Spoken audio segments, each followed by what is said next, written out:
All our lives, we've been told that economics is boring. It's dull. It's not worth the time it takes to understand it. And all our lives, we've been lied to.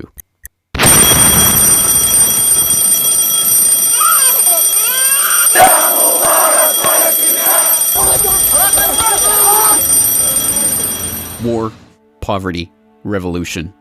They all hinge on economics, and economics all rests on one key concept. Money. Money. It is the economic water in which we live our lives. We even call it currency. It flows around us, carries us in its wake, drowns those who are not careful. We use it every day, in nearly every transaction we conduct. We spend our lives working for it, worrying about it, saving it, spending it, pinching it. It defines our social status. It compromises our morals. People are willing to fight, die, and kill for it. But what is it? Where does it come from? How is it created? Who controls it? It is a remarkable fact that, given its central importance in our lives, not one person in 100 could answer such basic questions about money as these. So if you were planning a family, you'd want to know where babies come from. Yeah. And this is a lot about banking. So let me ask you, where does money come from?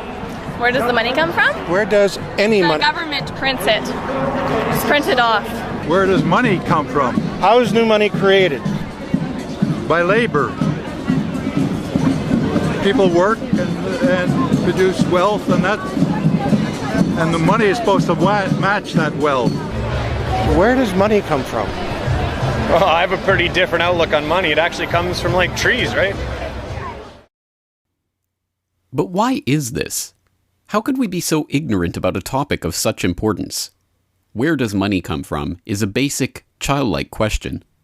So why is our only response the childlike answer meant as a joke?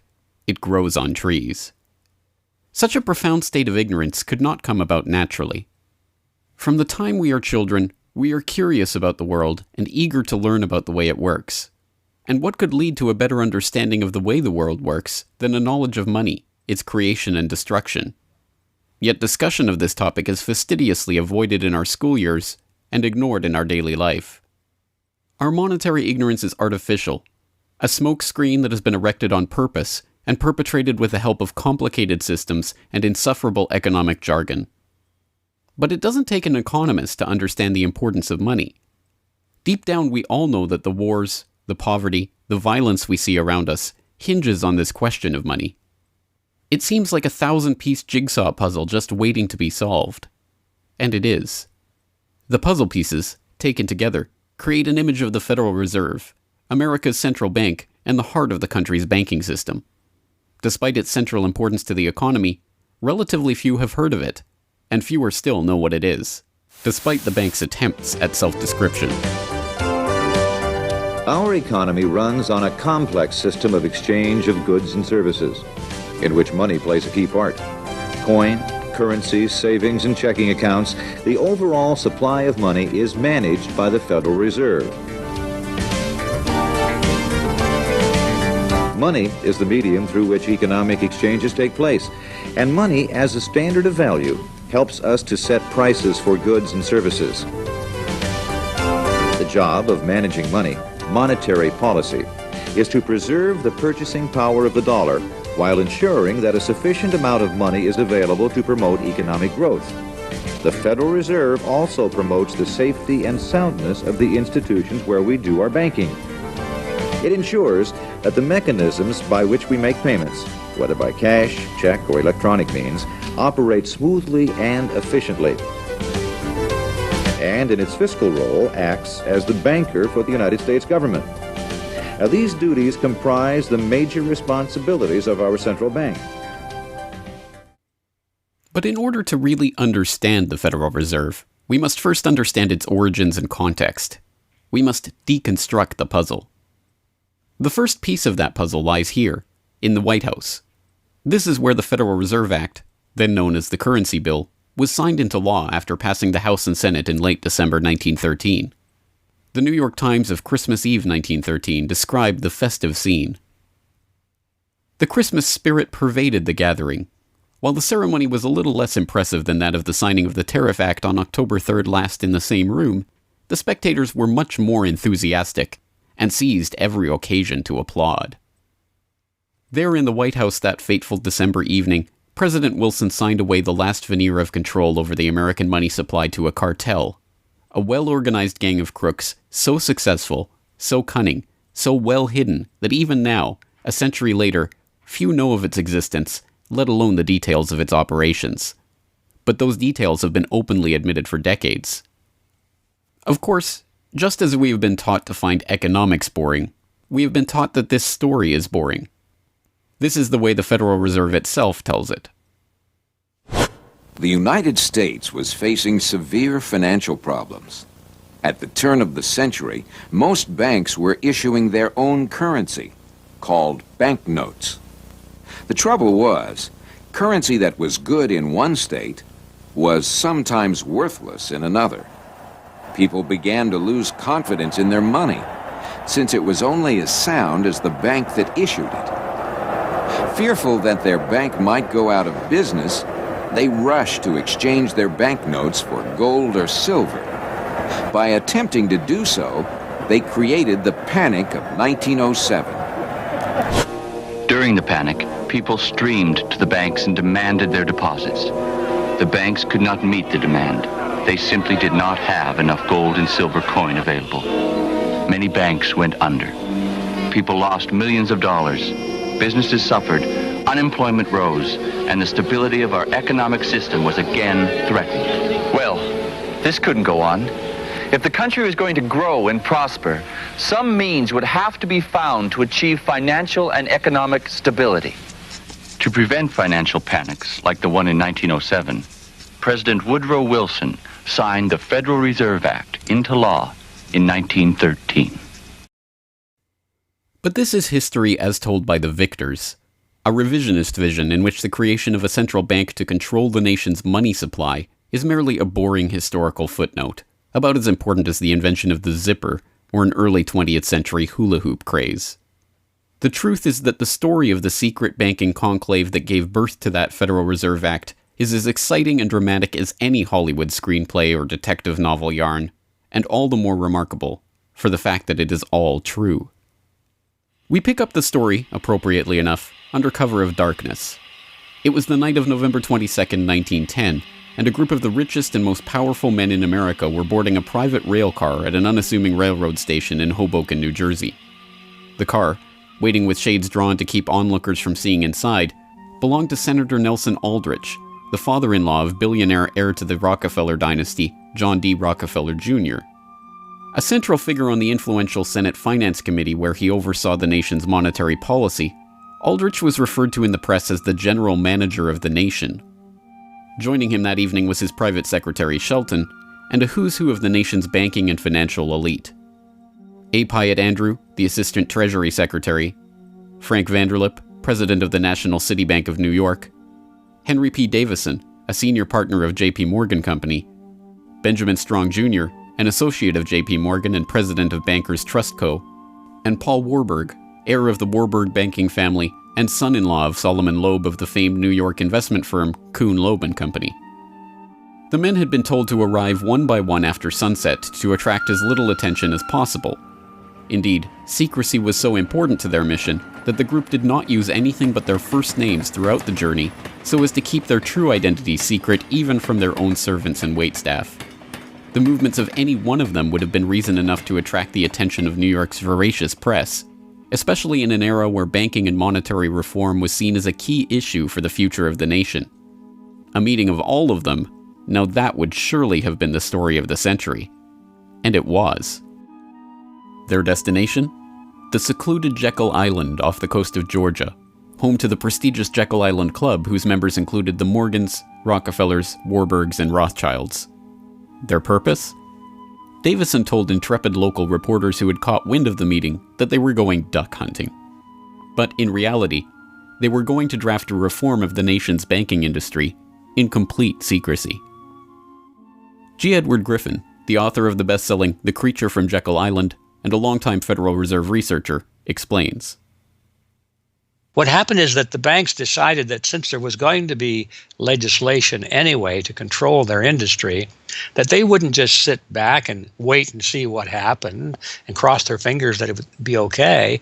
They decided that to do what so many cartels do today, they decided to take the lead, and they would be the ones calling for regulations and reform. They like the word reform, and the American people are suckers for the word reform. You just put that into any corrupt piece of legislation, call it reform, and people say, oh, I'm all for reform, and so they vote for it or accept it. So that's what they were doing. They decided, we will reform our own industry. In other words, we will create a cartel, and we will give the cartel the power of government.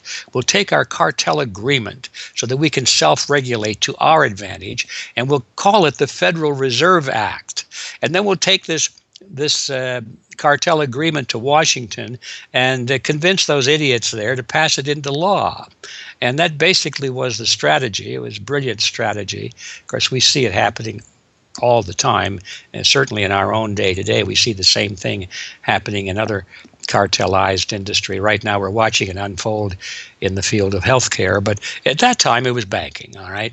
And so the banking cartel wrote their own rules and regulations, called it the Federal Reserve Act, got it passed into law, and it was very much to their liking because they wrote it. And in essence, what they had created is a set of rules which made it possible for themselves to regulate their industry, but they went even beyond that. In fact, it's clear to me when I was reading their letters and their conversations at the time and the debates that they never dreamed that Congress would go along and also give them the right to issue the nation's money supply. I mean, not only were they now going to regulate their own industry, which is what they started out as wanting to do, but they got this incredible gift that they didn't dream would be given to them, although they were negotiating for it. And that was Congress gave them the authority to issue the nation's money. And Congress gave away the sovereign right to issue the nation's money to the private banks. And so all of this was in the Federal Reserve Act, and the American people were joyous because they were told and they were convinced that this was finally a means of controlling this big creature from Jekyll Island. Amazingly enough, they were successful, not just in conspiring to write the legislation that would eventually become the Federal Reserve Act, but in keeping that conspiracy a secret from the public for decades. It was first reported on in 1916 by Bertie Charles Forbes, the financial writer who would later go on to found Forbes magazine. But it was never fully admitted until a quarter century later, when Frank Vanderlip wrote a casual admission of the meeting in the February 9th, 1935 edition of the Saturday Evening Post.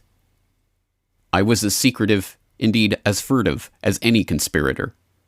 I do not feel it is any exaggeration to speak of our secret expedition to Jekyll Island as the occasion of the actual conception of what eventually became the Federal Reserve System. Over the course of their 9 days of deliberation at the Jekyll Island Club, they devised a plan so overarching, so ambitious, that even they could scarcely imagine that it would ever be passed by Congress. As Vanderlip put it, discovery of our plan, we knew, simply must not happen, or else all our time and effort would be wasted. If it were to be exposed publicly that our particular group had got together and written a banking bill, that bill would have no chance whatever of passage by Congress. So what precisely did this conclave of conspirators devise at their Jekyll Island meeting? A plan for a central banking system to be owned by the banks themselves, a system which would organize the nation's banks into a private cartel that would have sole control over the money supply itself. At the end of their 9-day meeting, the bankers and financiers went back to their respective offices, content in what they had accomplished. The details of the plan changed between its 1910 drafting and the eventual passage of the Federal Reserve Act, but the essential ideas were there. But ultimately, this scene on Jekyll Island, too, is just one piece of a larger puzzle. And like any other puzzle piece, it has to be seen in its wider context for the bigger picture to become visible. To understand the other pieces of the puzzle and their importance in the creation of the Federal Reserve, we have to travel backward in time. The story begins in late 17th century Europe. The 9 Years' War is raging across the continent as Louis XIV of France finds himself pitted against much of the rest of the continent over his territorial and dynastic claims. King William III of England, devastated by a stunning naval defeat, commits his court to rebuilding the English navy. There's only one problem: money. The government's coffers have been exhausted by the waging of the war, and William's credit is drying up. A Scottish banker, William Patterson, has a banker's solution. A proposal to form a company to lend £1 million to the government at 6% plus £5,000 management fee, with the right of note issue. By 1694, the idea has been slightly revised, a £1.2 million loan at 8% plus £4,000 for management expenses. But it goes ahead.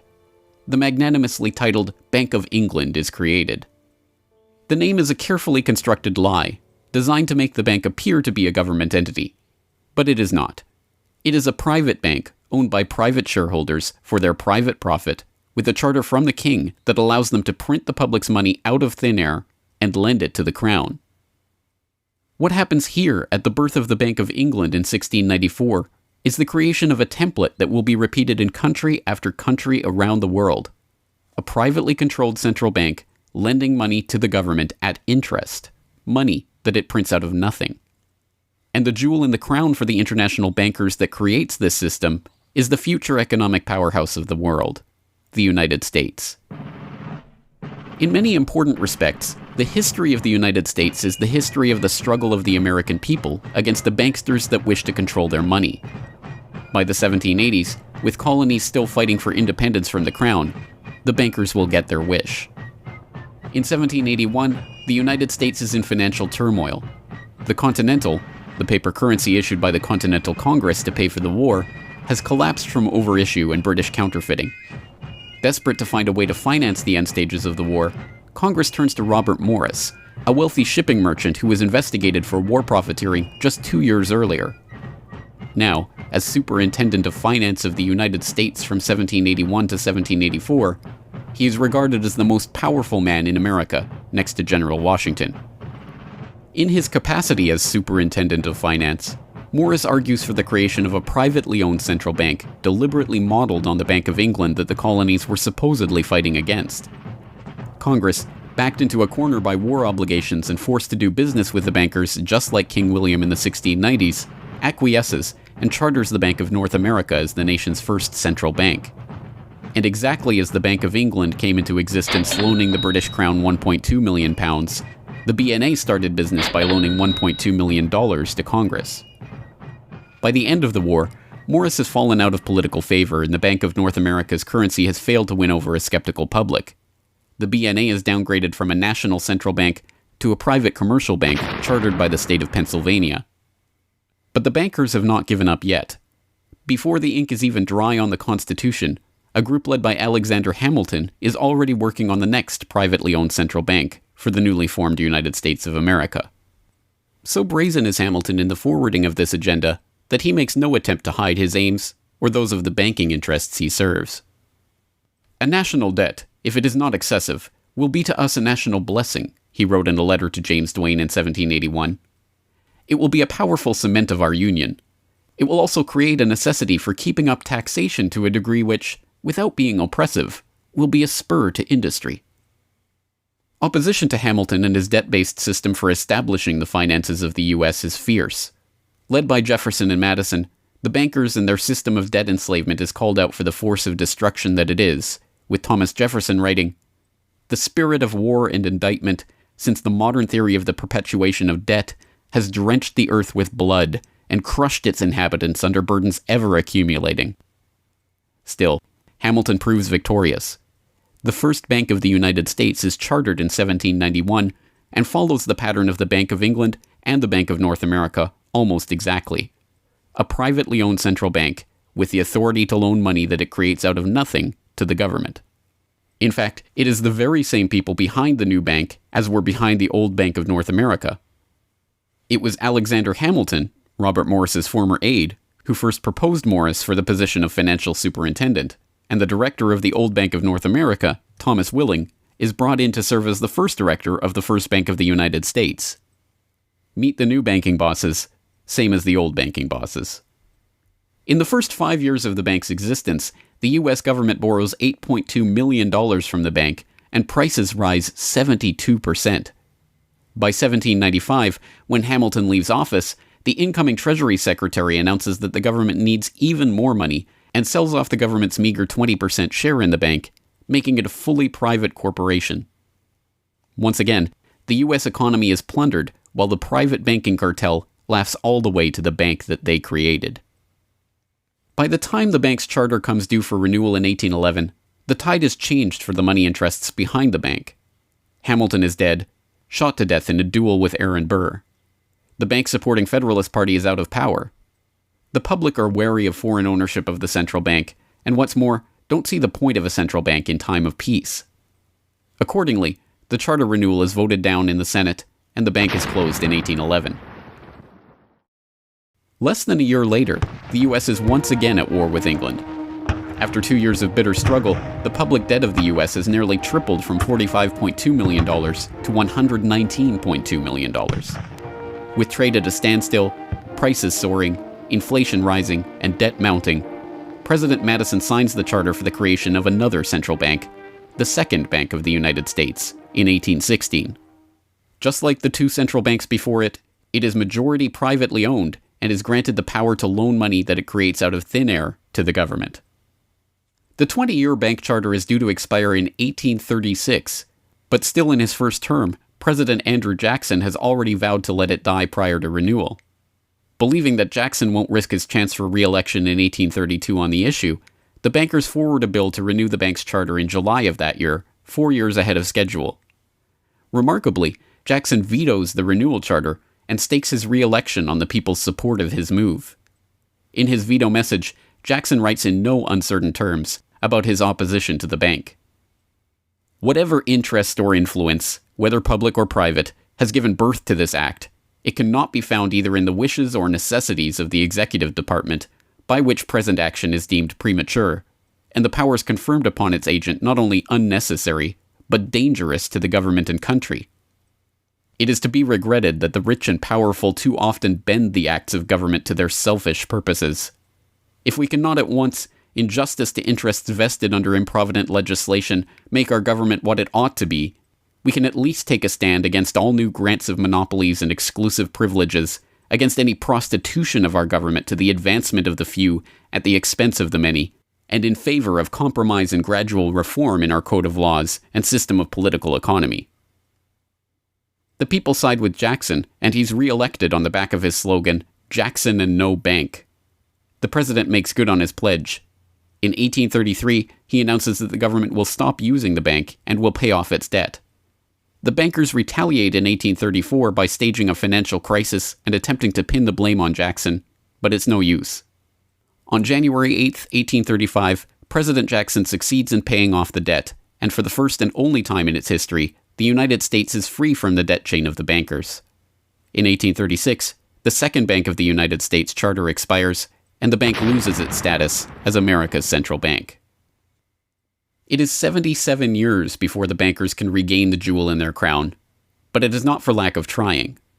Immediately upon the death of the bank, the banking oligarchs in England react by contracting trade, removing capital from the US, demanding payment in hard currency for all exports, and tightening credit. This results in a financial crisis known as the Panic of 1837, and once again Jackson's campaign to kill the bank is blamed for the crisis. Throughout the late 19th century, the United States is rocked by banking panics brought about by wild banking speculation and sharp contractions in credit. By the dawn of the 20th century, the bulk of the money in the American economy has been centralized in the hands of a small clique of industrial magnates, each with a near monopoly on a sector of the economy. There are the Astors in real estate, the Carnegies and the Schwabs in steel, the Harrimans, Stanfords, and Vanderbilts in railroads, the Millens and the Rockefellers in oil. As all of these families start to consolidate their fortunes, they gravitate naturally to the banking sector. And in this capacity, they form a network of financial interests and institutions that centered largely around one man, banking scion and increasingly America's informal central banker in the absence of a central bank, John Pierpont Morgan. John Pierpont Morgan, or Pierpont as he prefers to be called, is born in Hartford, Connecticut in 1837 to Junius Spencer Morgan, a successful banker and financier. Morgan rides his father's coattails into the banking business, and by 1871 is partnered in his own firm, the firm that was eventually to become J.P. Morgan and Company. It is Morgan who finances Cornelius Vanderbilt's New York Central Railroad. It is Morgan that finances the launch of nearly every major corporation of the period, from AT&T to General Electric to General Motors to DuPont. It is Morgan who buys out Carnegie and creates the United States Steel Corporation, America's first billion-dollar company. It is Morgan who brokers a deal with President Grover Cleveland to save the nation's gold reserves by selling $62 million worth of gold to the Treasury in return for government bonds. And it is Morgan who, in 1907, sets in motion the crisis that leads to the creation of the Federal Reserve. That year, Morgan begins spreading rumors about the precarious finances of the Knickerbocker Trust Company, a Morgan competitor and one of the largest financial institutions in the United States at the time. The resulting crisis, dubbed the Panic of 1907, shakes the U.S. financial system to its core. Morgan puts himself forward as a hero, boldly offering to help underwrite some of the faltering banks and brokerage houses to keep them from going under. After a bout of hand-wringing over the nation's finances, a congressional committee is assembled to investigate the Money Trust, the bankers and financiers who brought the nation so close to financial ruin and that wield such power over the nation's finances. The public follows the issue closely, and in the end a handful of bankers are identified as key players in the Money Trust's operations, including Paul Warburg, Benjamin Strong Jr., and J.P. Morgan. Andrew Gavin Marshall, editor of the People's Book Project, explains. At the beginning of the 20th century, there was an investigation following the greatest of these financial panics, which was in 1907. And this investigation was on what was called the Money Trust, which found that three banking interests, J.P. Morgan, National City Bank, and the Citibank of New York, I believe it was, basically controlled the entire financial system. So three banks. And the public hatred towards these institutions was unprecedented. There was an overwhelming consensus in the country for establishing a central bank. But there were many different interests in pushing this, and everyone had sort of their own specific purpose behind advocating for a central bank. So to represent the most people, you had farmer interests, populists, progressives, who were advocating a central bank because they couldn't take the recurring panics, but they wanted government control of a central bank. They wanted it to be exclusively under the public control because they despised and feared the New York banks as wielding too much influence. So for them, a central bank would be a way to curb the power of these private financial interests. On the other hand, those same financial interests were advocating for a central bank to serve as a source of stability for their control of the system, also to act as a lender of last resort to them, and so that they would never have to face collapse, but also in order to exert more control through a central bank. The private New York banking community wanted a central bank under the exclusive control of them. There's a shocker. So you had all these various different interests which converged. Of course, the most influential happened to be the New York financial houses, which were more aligned with European financial houses than they were with any other element in American society. The main individual behind the founding of the Federal Reserve was Paul Warburg, who was a partner with Kuhn, Loeb and Company, European banking house. His brothers were prominent bankers in Germany at that time, and he had, of course, close connections with every major financial and really big industrial firm in the United States, and most of those existing in Europe. And he was discussing all these ideas with his fellow compatriots in advocating for a central bank. In 1910, Warburg got the support of a senator named Senator Aldrich, whose family later married into the Rockefeller family. Again, I'm sure just a coincidence, but Aldrich invited Warburg and a number of other bankers to a private, secret meeting on Jekyll Island, just off the coast of Georgia, where they met in 1910 to discuss the construction of a central bank in the United States, but one which, of course, would be owned and serve the interests of the private bankers. Aldrich then, in 1911, presented this as the Aldrich Plan or the Aldrich Bill in the U.S. Congress, and it was actually voted out. The public, suspicious of Senator Aldrich's banking connections, ultimately reject the Jekyll Island Cabal's Aldrich Plan. The Cabal does not give up, however. They simply revise and rename their plan, giving it a new public face, that of Senator Robert Owen and Representative Carter Glass. In the end, the money trust that was behind the Panic of 1907 uses the public's own outrage against them to complete their consolidation of control over the banking system. The newly retitled Federal Reserve Act is signed into law on December 23, 1913, and the Fed begins operations the next year.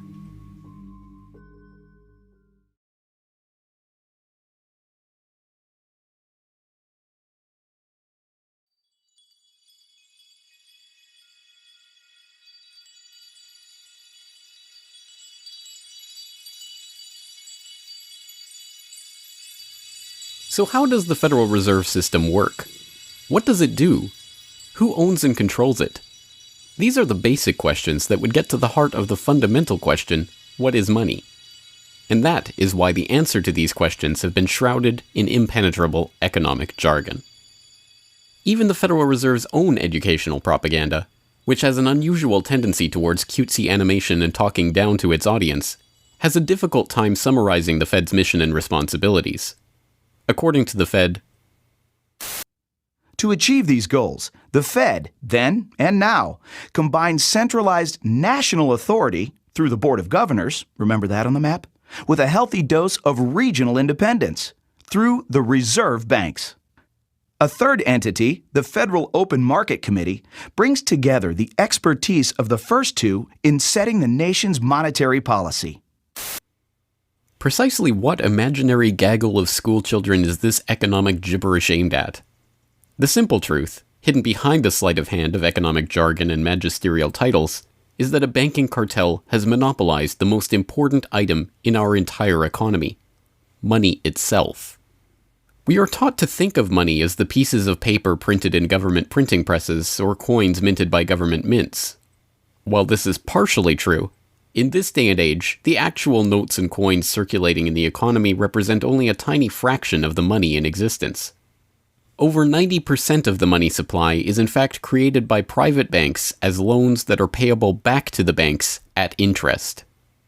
Although this simple fact is obscured by the wizards of Wall Street and gods of money who want to make the money creation process into some special art of alchemy carefully overseen by the government, the truth is not hidden from the public.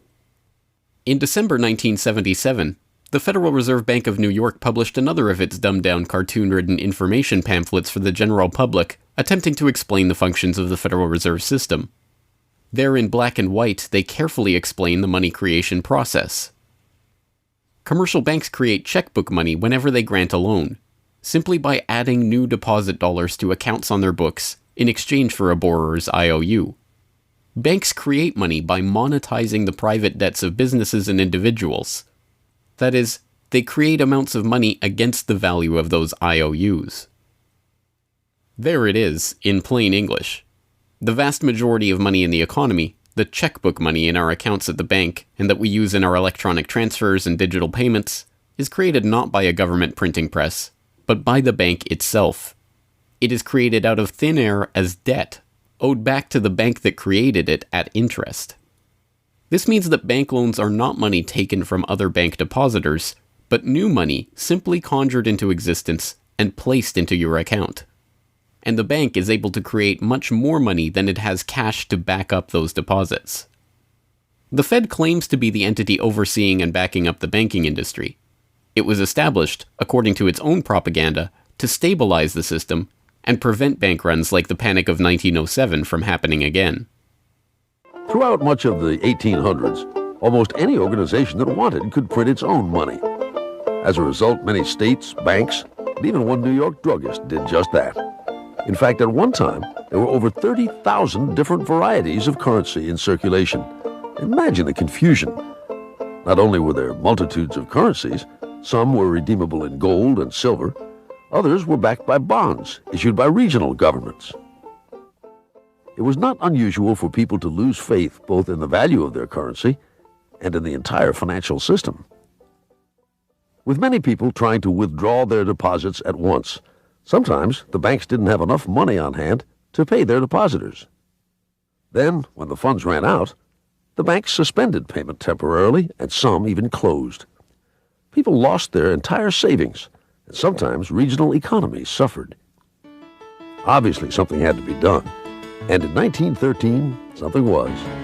In that year, President Woodrow Wilson signed into effect the Federal Reserve Act. This act created the Federal Reserve System to provide a safer and more stable monetary and banking system. If that was indeed its aim, it signally failed to do so in running up one of the greatest bubbles in American history to that point in the 1920s, just a decade after its creation. The popping of that bubble, of course, led directly into the Great Depression and one of the greatest periods of mass poverty in American history.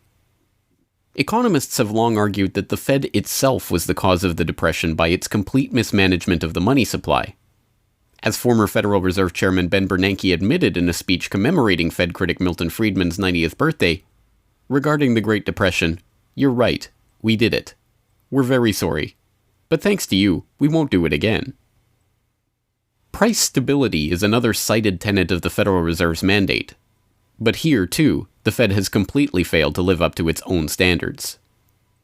Aside from the banking system, the Federal Reserve has another responsibility that's probably even more important. It's in charge of something called monetary policy. Basically, it means trying to keep prices stable to avoid inflation. Say you buy a CD today for $14, but what if next year the price of the CD jumped to $20 or $50? Not because of a change in supply or demand, but because all prices were going up. That's inflation. There are a lot of different causes of inflation, but one of the most important is too much money. The Fed can adjust the money supply by injecting money into the system electronically or by withdrawing money from the economy. Think of it. The Federal Reserve has the ability to create money and make it disappear. What's most important is what happens as a result. Anytime the supply of money is altered, the effects are felt throughout the economy. The Fed's methods have changed over time to take advantage of the latest computers and electronics, but its mission remains the same: to aim for stable prices, full employment, and a growing economy. 100 years ago, in 1913, the Fed was created, and we've marked it with a vertical line there. Consumer prices now are about 30 times higher than they were when the Fed was created in 1913. Paper money, too, is the responsibility of the Federal Reserve. Hence the dollars in circulation are not treasury notes, not bills of credit, but Federal Reserve notes, debt-based notes backed up, ultimately, by the government's own promise to pay. It's sovereign bonds backed up by the taxpayers themselves. At one time, the Federal Reserve banks were legally required to keep large stockpiles of gold in reserve to back up these notes. But that requirement was abandoned, and today the notes are backed up mostly by government securities. The Fed no longer keeps any actual gold on its books, but gold certificates issued by the Treasury and valued not at the spot price of $1,300 per troy ounce, but an arbitrarily fixed statutory price of $42 2/9 per ounce. But I do have one question. During the crisis, or any time that you're aware of, has the Federal Reserve or Treasury participated in any gold swaps arrangements? We don't. The Federal Reserve does not own any gold at all. We have not owned gold since 1934. So we have not engaged in any gold swaps. But it appears on your balance sheet that you hold gold. What appears on our balance sheet is gold certificates. When we turned before 1934, the Federal Reserve did own gold. We turned that over by law to the Treasury and received in return for that gold certificate. If the Treasury entered into, because under the Exchange Stabilization Fund, I would assume they probably have the legal authority to do it, they wouldn't be able to do it then because you have the securities for essentially all the gold?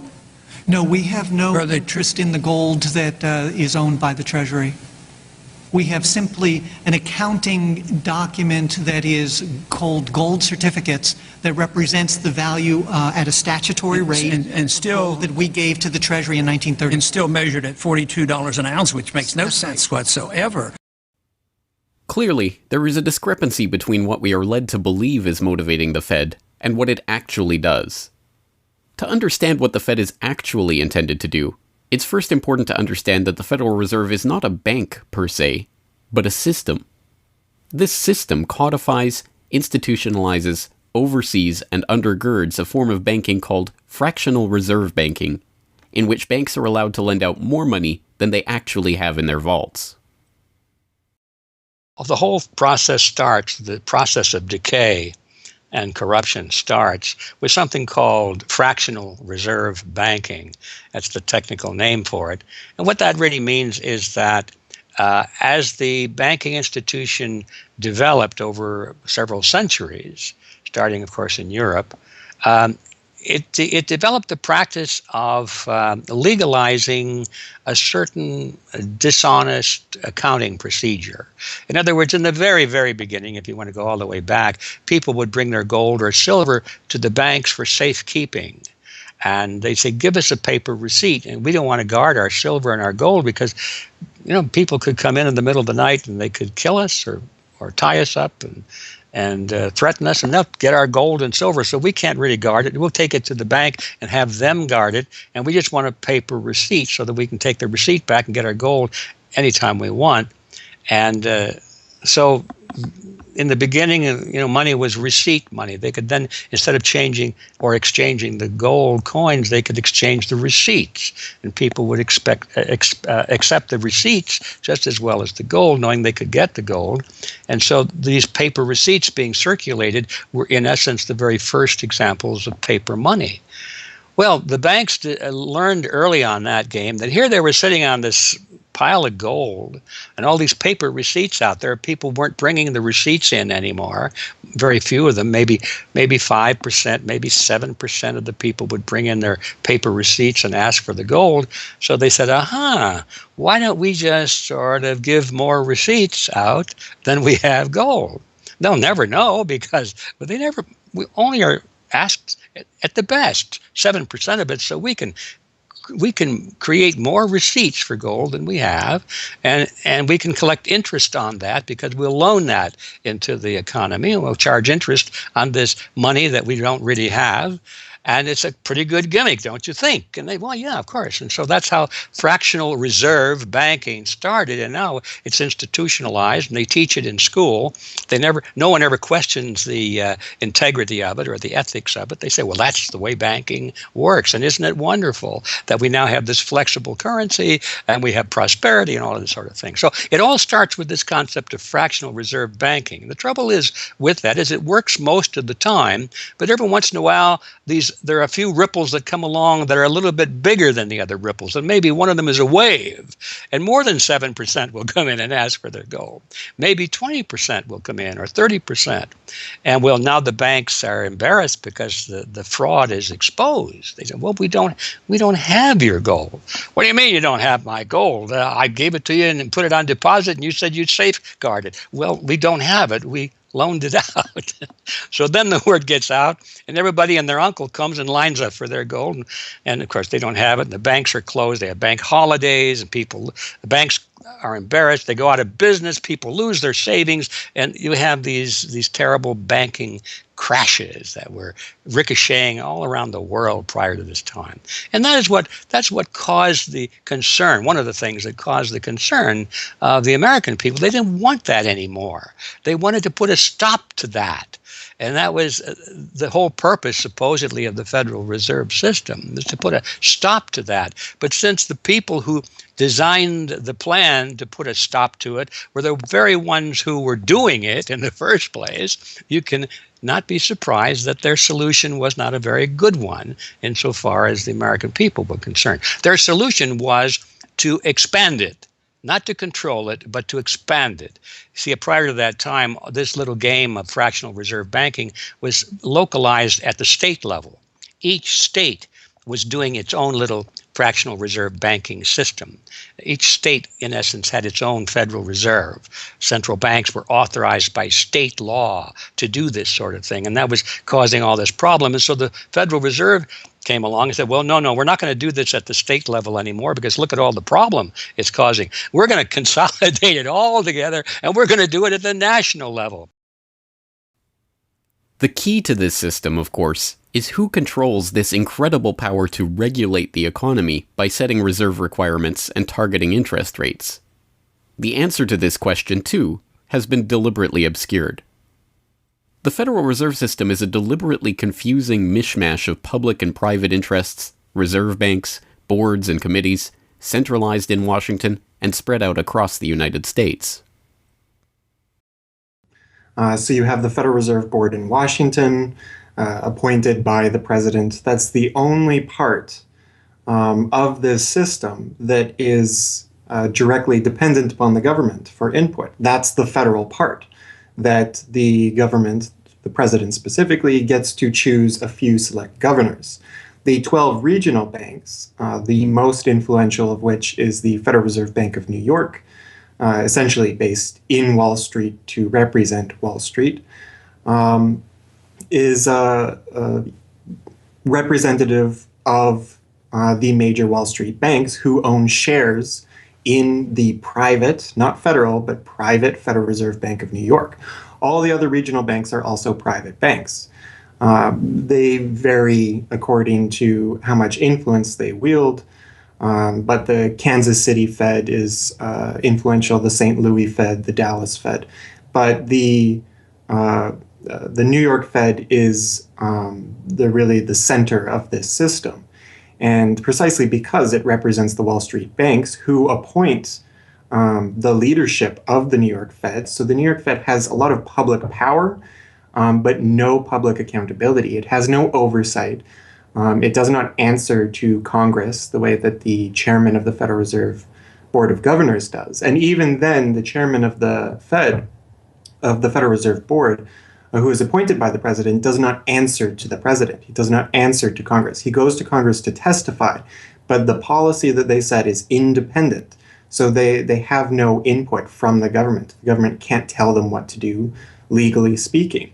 And of course, they don't. Do you think it would cause problems for the Fed or for the economy if that legislation was to pass? My concern about the legislation is that if the GAO is auditing not only the operational aspects of our programs and the details of the programs, but is making judgments about our policy decisions, that would effectively be a takeover of monetary policy by the Congress, a repudiation of the independence of the Federal Reserve, which would be highly destructive to the stability of the financial system, the dollar, and our national economic situation. The Federal Open Market Committee is responsible for setting interest rates. Now, this committee, which is enormously powerful, has as its membership the governor and vice chair of the Federal Reserve Board. But the Federal Open Market Committee, most of the membership is the presidents of the regional Federal Reserve banks representing private interests. So they have significant input into setting the interest rates. Interest rates are not set by a public body, they're set by private financial and corporate interests. And that's whose interests they serve, of course. The reason that the Federal Reserve goes to such great lengths to make its organizational structure as confusing as possible is to cover up the massive conflicts of interest that are at the heart of the system. The fact is that the Federal Reserve System is comprised of a board of governors, 12 regional banks, and an open market committee. The privately owned member banks of each Federal Reserve Bank vote on the majority of the Reserve Bank's directors, and the directors vote on members to serve on the Federal Open Market Committee, which determines monetary policy. What's more, Wall Street is given a prime seat at the table, with tradition holding that the president of the powerful New York Federal Reserve Bank be given the vice chairmanship of the FOMC and be made a permanent committee member. In effect, the private banks are the key determinants in the composition of the FOMC, which regulates the entire economy. According to the Fed, its monetary policy decisions do not have to be approved by the president or anyone else in the executive or legislative branches of government. It does not receive funding appropriated by the Congress, and the terms of the members of the Board of Governors span multiple presidential and congressional terms. Or, in the words of Alan Greenspan, what is the proper relationship, what should be the proper relationship between a chairman of the Fed and a president of the United States? Well, first of all, the Federal Reserve is an independent agency, and that means basically that there is no other agency of government which can overrule actions that we take. The Fed goes on in its self-mythologization to state that it is not a private, profit-making institution. This characterization is dishonest at best, and an outright lie at worst. The regional banks are themselves private corporations, as noted in a 1928 Supreme Court ruling. Instrumentalities like the national banks or the Federal Reserve banks, in which there are private interests, are not departments of the government. They are private corporations in which the government has an interest. This point is even admitted by the Federal Reserve's own senior counsel. Our regulations do specify overall terms for the lending, but the day-to-day operation of the banking activities are conducted by the Federal Reserve banks. They are banks, and indeed they do lend, and they do interact they're their with own depositors. agency then, essentially, They are not in that agencies. regard. Yes, they're not agencies, Your Honor. They're persons under FOIA. Each Federal Reserve bank, the stock is owned by the member banks in the district, 100% privately held. They have private boards of directors. Majority of those boards are appointed by the independent banks, private banks in the district. They are not agencies. These private corporations issue shares that are held by the member banks that make up the system, making the banks the ultimate owners of the Federal Reserve banks. Although the Fed's profits are returned to the Treasury each year, the member banks' shares of the Fed do earn them a 6% dividend. According to the Fed, the fixed nature of these returns means that they are not being held for profit.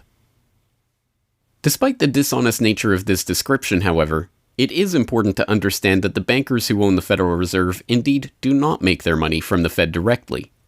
Instead, the benefits are much less obvious and much more insidious. The simplest way that this can be understood is that, as a century of history and a specific example of the last financial crisis shows, the Fed was used as a vehicle to bail out the very bankers who own the Fed banks in the most obvious example of fascistic collusion imaginable. A handful of financial institutions have enriched themselves as a result of institutional speculation on a large scale, as well as manipulation of the market. And secondly, what they have done is that they have then gone to their governments and said, well, we are now in a very difficult situation and you need to lend us, you need to give us money so that we can retain the stability of the financial system. And who actually lends the money or brokers the public debt? The same financial institutions which are the recipients of the bailout. Okay, and so what you have is a circular process. It's a diabolical process.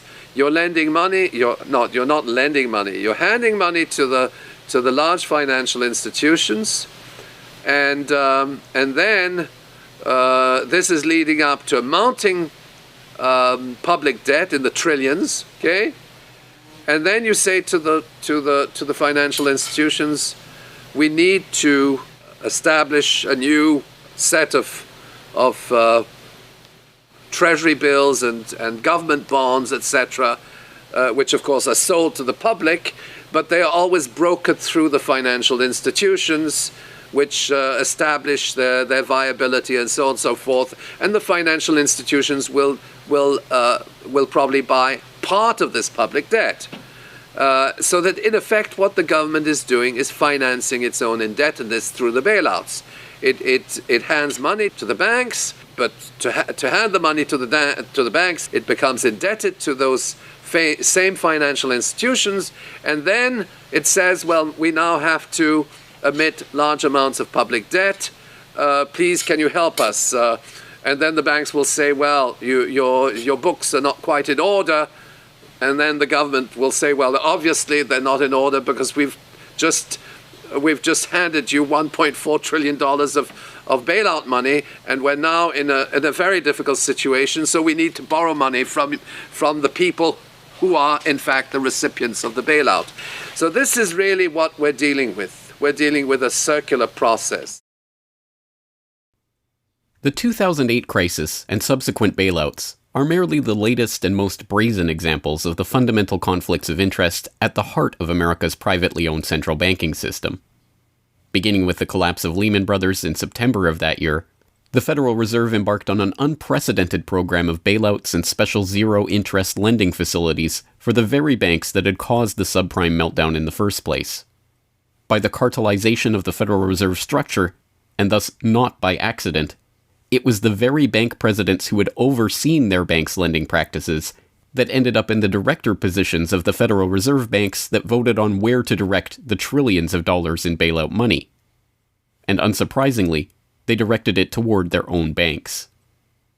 A stunning 2011 Government Accountability Office report examined $16 trillion of bailout facilities extended by the Fed in the wake of the crisis and exposed numerous examples of blatant conflicts of interest. Jeffrey Immelt, chief executive of General Electric, served as a director on the board of the Federal Reserve Bank of New York. At the same time, the Fed provided $16 billion in financing to General Electric. JP Morgan Chase chief executive Jamie Dimon, meanwhile, was also a member of the board of the New York Fed during the period that saw $391 billion in Fed emergency lending directed to his own bank. In all, Federal Reserve Board members were tied to $4 trillion in loans to their own banks.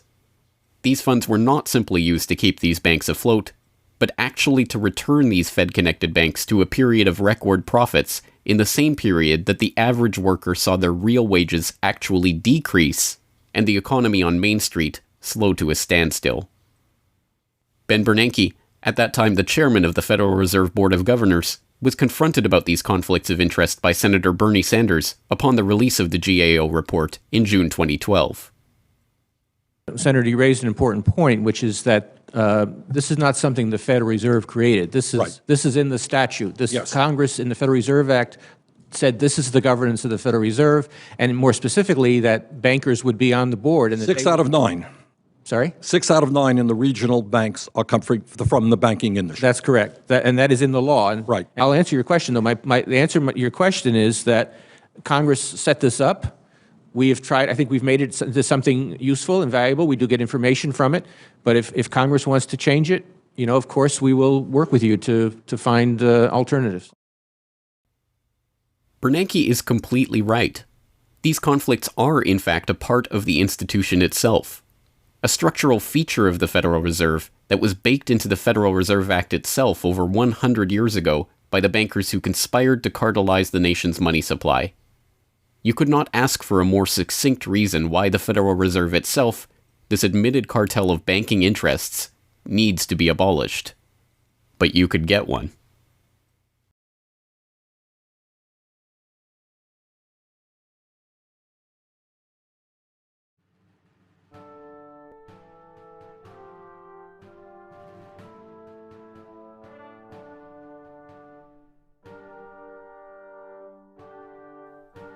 We now know that for centuries, the people of the United States have been at war with the international banking oligarchs.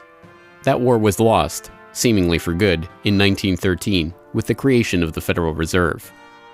With the passage of the Federal Reserve Act, President Woodrow Wilson consigned the American population to a century in which the money supply itself has depended on the whims of the banking cabal. A century of booms and busts, bubbles and depressions, has led to a wholesale redistribution of wealth toward those at the very top of the system. At the bottom, the masses toil in relative poverty, single-income households becoming double-income households out of necessity, their quality of life being slowly eroded as the Federal Reserve notes that pass for dollars are themselves devalued. Worse yet, the fraud itself perpetuates Alexander Hamilton's persistent myth that a national debt is necessary at all. The US is now locked into a system whereby the government issues bonds to generate the funds for their operations, bonds that are backed up by the taxation of the public's own labor. The perpetrators of this fraud, meanwhile, remain in the shadows, largely ignored by a general public that could instantly recognize the latest Hollywood heartthrob or pop idol but have no clue what the head of Goldman Sachs or the New York Fed does, let alone who they are. This cabal bear allegiance to no nationality, no philosophy or creed, no code of ethics.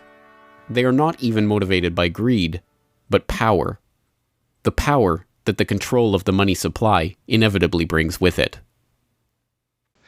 After a person has all the money in the world that you could possibly use to buy anything you want, what's left to capture your imagination? And the answer, of course, is power. Power over people. Now, money is power over people, but there's another power over people as well, and that is the political power, the social power. And I think this has now become the dominant driving force of these people. They've already got the money. They've got it locked down. Now they're striving for this new world order, as their name for it. They want all of the world into one political unit, which they dominate, not only with money, but with military and psychological means and education and media and propaganda. They want total control over every human on the planet. And by golly, they're moving pretty rapidly in that direction. It did not take long for this lust for power to rear its head. In 1921, just 7 years after the Fed began operations, the same J.P. Morgan-connected banking elite that founded the Federal Reserve incorporated an organization called the Council on Foreign Relations with the goal of taking over the foreign policy apparatus of the United States, including the State Department.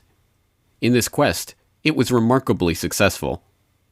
Although there are only about 4,000 members in the organization today, its membership has included 21 Secretaries of Defense, 18 Treasury Secretaries, 18 Secretaries of State, 16 CIA directors, and many other high-ranking government officials, military officers, business elite, and, of course, bankers. The first director of the CFR was John W. Davis, J.P. Morgan's personal lawyer and a millionaire in his own right.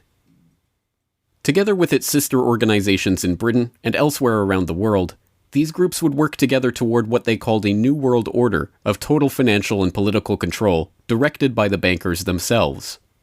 As Carroll Quigley, noted Georgetown historian and mentor of Bill Clinton, wrote in his 1966 work, Tragedy and Hope, A History of the World in Our Time, the powers of financial capitalism had a far-reaching aim, nothing less than to create a world system of financial control in private hands, able to dominate the political system of each country and the economy of the world as a whole. This system was to be controlled in a feudalist fashion by the central banks of the world acting in concert, by secret agreements arrived at in frequent private meetings and conferences. The apex of the system was to be the Bank for International Settlements in Basel, Switzerland, a private bank owned and controlled by the world's central banks, which were themselves private corporations. This is why the bankers and their partners in government and business conspired to bring about the 2008 crisis. Not for the pursuit of money, but power.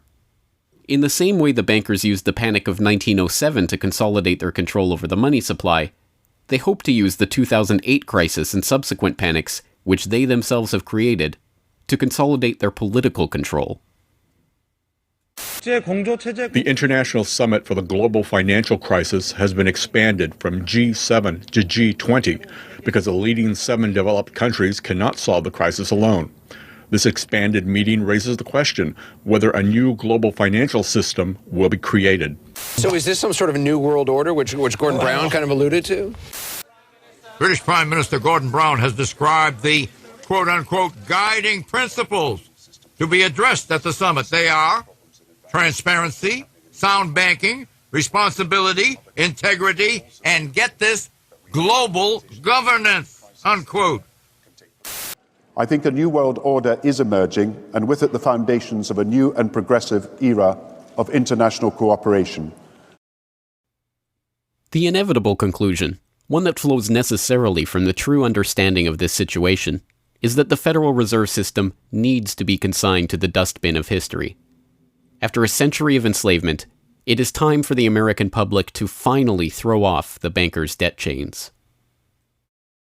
If there was ever a point in human history to start questioning alternatives, this would be it. And to think that where we are and simply say, oh, well, this is the best of our options, How many of the best options lead to self-destruction?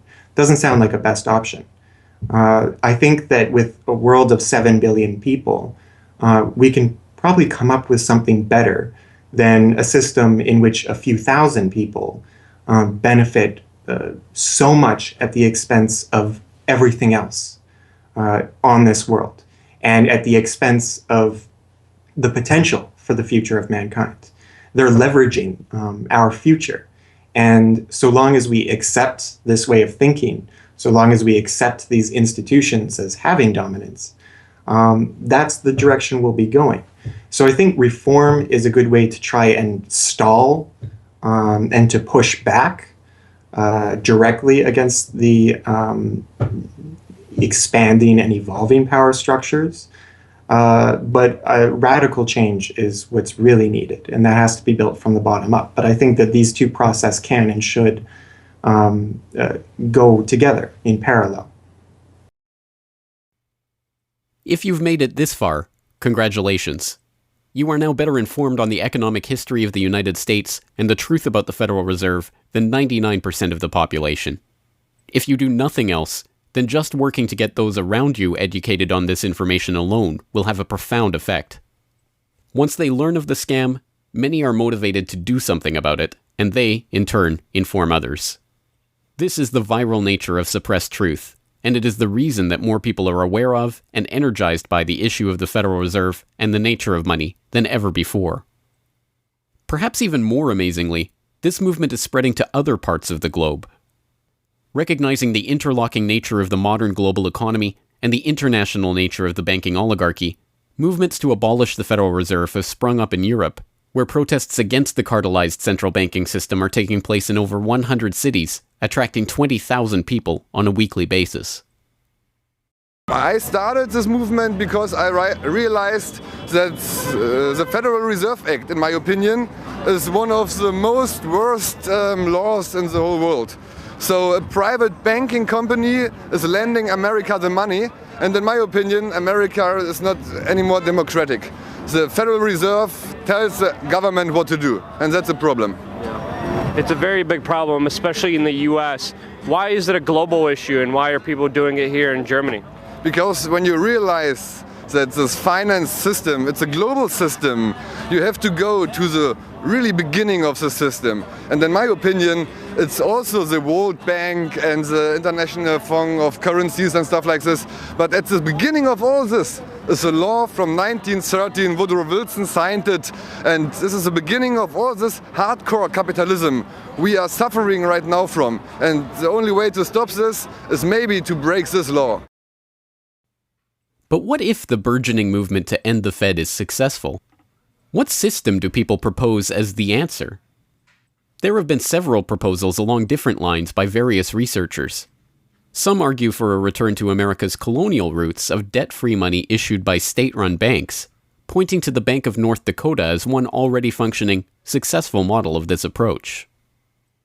We've had two banking systems ever since the 1860s, with the state bank system and the federal bank system. And the federal bank system are the big Wall Street banks, particularly. They dominate the federal system. So they're taking over right now. I mean, in California, we don't even have any local banks where I am. They're now, we had two, and I had accounts in both of them, and they're now, one of them is Chase Bank and the other is U.S. Bank. So they're both big Wall Street banks now. They've been taken over. So if you can keep, it's the local banks that have an interest in serving the local business. The big banks have no interest in making loans to local business. It's too risky. Why should they bother?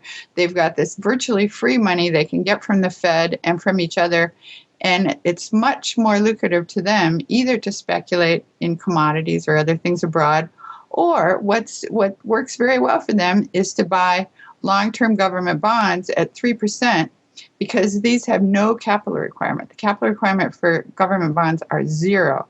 So they can buy all of those that they want. Whereas if they buy, let's say, mortgages, or if they make loans for mortgages, or they make loans to businesses, then they have to worry about their capital requirement. And as soon as they've used up all their capital, in other words, $8 of capital will get you $100 of loans, then they can't make any more loans. They have to wait for 30 years till those loans get paid off. So what they do, if they do buy mortgages, is sell them off to investors. And so that was the whole mortgage-backed securities scam that we've seen. They had no motivation to make sure that these borrowers were actually sound borrowers. They just wanted to make a sale, so they sold the stuff to the unwary investors who might be somebody in Iceland or Sweden or pension funds. Yeah, so that didn't work out so well. So a state bank with the partnering with the local banks can provide the capital, can help them with capital. In North Dakota, the state bank guarantees the loans of the local banks, allowing them to make much bigger loans than they could otherwise. And the state bank provides liquidity to the small banks. That's why the small banks, the local banks, aren't making loans to small business right now, because they don't know that they can get money from the other banks as needed. The way banking works is they make the loan first. If you have credit lines to many different businesses, and if they all hit up their credit lines at once, you're going to run out of money. So you don't dare do that unless you know that you can get short-term loans from the other banks. And what's happening right now, even though there's $1.6 trillion in excess reserves sitting on the books of the big banks, they're not available to the little banks. And the reason is because the Fed is paying 0.25% interest on those reserves. So the banks have no incentive to lend them to the little banks. Why let go of them when you can make just as much keeping them, and then you still have your reserves, and you can use them as collateral to buy bonds or something that'll make you more money. So the whole system is messed up. And in North Dakota, the Bank of North Dakota provides the liquidity for these local banks. Others advocate a decentralized system of alternative and competing currencies that greatly reduce or even eliminate altogether the need for a central bank. Well, 22 years ago in Ithaca, New York, I noticed that a lot of people, friends particularly, had skills and time that were not being employed or respected by the prevailing economy. And while we had much desire to create things and trade them with each other, and many services we could provide to each other, we didn't have the money. So, since I have a background in graphic design, journalism, and arrogance, I went to my computer and designed paper money for Ithaca, New York. Designed pretty colorful money, with pictures of children, waterfalls, and trolley cars, and denominated in hours of labor. 1 hour note, half hour, quarter, eighth hour note, 2 hour note, and then began to issue to each of the pioneer traders who had agreed to be listed in the directory a specific starter amount. And the game began. An hour has been worth an hour of basic labor, or $10 US, which at that time, 20 years ago, was double the minimum wage.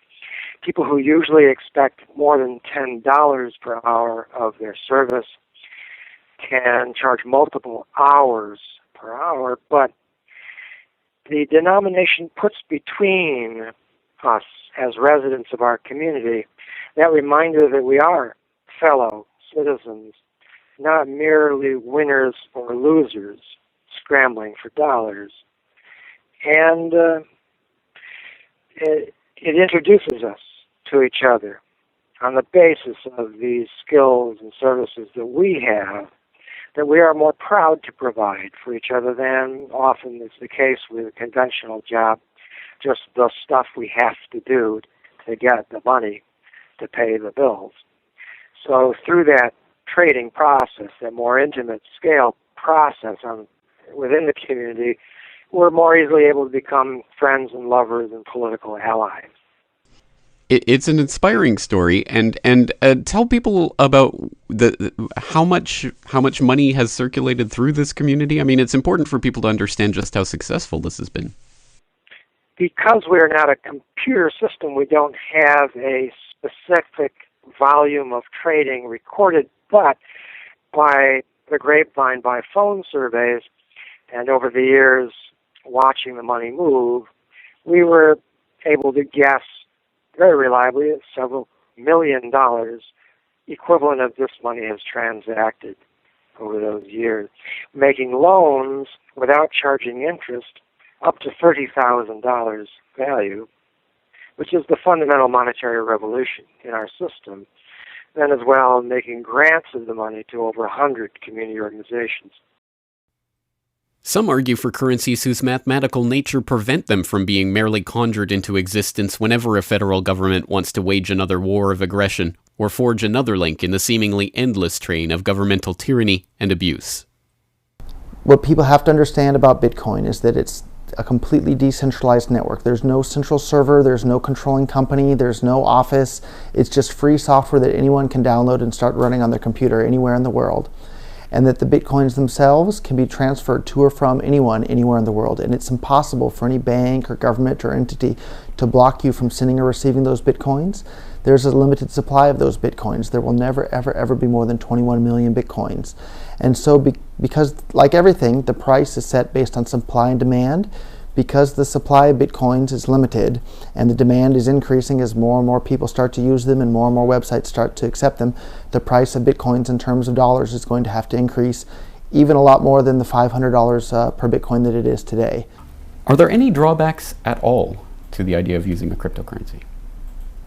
If you're part of the current power elite that can just print money at will to spend on whatever you feel like, then yeah, the world switching over to Bitcoin is probably not going to benefit you. But if you're one of the normal people that aren't working for the Federal Reserve or any central bank that's printing money to pay to your friends and that sort of thing, then a Bitcoin world is a wonderful thing for you. Sound money, cryptocurrencies, state banks, LETS programs, self-issued credit. These and many other solutions have all been proposed, and many of them are in use in different localities today. Information on all of these ideas and how they are being applied in various parts of the world are widely available online. The point is that the question of what money is and how it should be created is perhaps the single greatest question facing humanity as a whole, and yet it is one that has been almost completely eliminated from the national conversation. Until recently.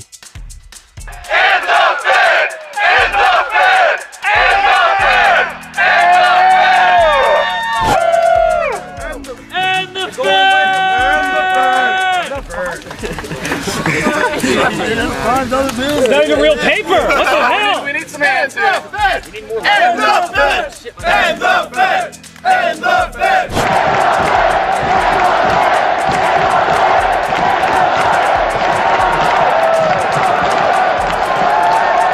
I haven't even gotten to that part yet! We can do it again when I get to that part!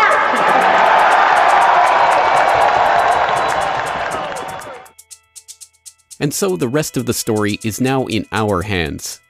Once we understand the scam that has taken place, the gradual consolidation of wealth and power in the hands of an elite few banking oligarchs, and the growing impoverishment of the masses, all in the name of banking funny money created out of nothing and loaned to the public at interest, we can choose to get active or to do nothing at all. For those who choose to get active, there are some steps that you can take to help change the course of the system. First, follow the links and resources from the transcript of this documentary at corbettreport.com/Federal Reserve to familiarize yourself with the history, the connections, and the functions of the Federal Reserve System. If you can't explain this material to yourself, then you will never be able to teach it to others. Secondly, begin reaching out to others to bring them up to speed on the issue. It can be as simple as broaching this conversation in the Monday morning water cooler talk, or passing out a copy of this documentary, or sending out links to this information to your email list. Insert this topic into your conversations. When people start talking about the national debt, or the state of the economy, or other political talking points, get them to question the roots of these issues, and why there is a national debt at all. Thirdly, when you are able to find or create a group of like-minded people in your area who are engaged with the issue, start a study group on the issue and its solutions. The study group can help source alternative or complementary currencies in the local area, or, if none exist already, The group can form the basis for a community of local businesses and customers who are willing to start experimenting with ways to wean themselves off of the Federal Reserve notes. Fourthly, use the resources at corbettreport.com, including the Federal Reserve information flyer, or hold DVD screenings to attract interest in your group and draw others into studying the true nature of the monetary system. The work of building up an alternative to the current system can seem daunting, even at times overwhelming. But it is important to keep in mind that the Federal Reserve System that seems so monolithic today has only been around for 1 century. Central banks have been defeated in America before, and they can be defeated again. The question of how we decide to change this system is not rhetorical. It will either be answered by an informed, engaged, active population working together to create viable alternatives and to dismantle the current system, or it will be answered by the same banking oligarchy that has been controlling the money supply, and indeed the lifeblood of the country, for generations. Now, 1 century after the creation of the Federal Reserve System, we have a choice to make. Whether the next century, like the one before it, will be a century of enslavement, or, transformed by the actions and choices that we make in the light of this knowledge, a century of empowerment.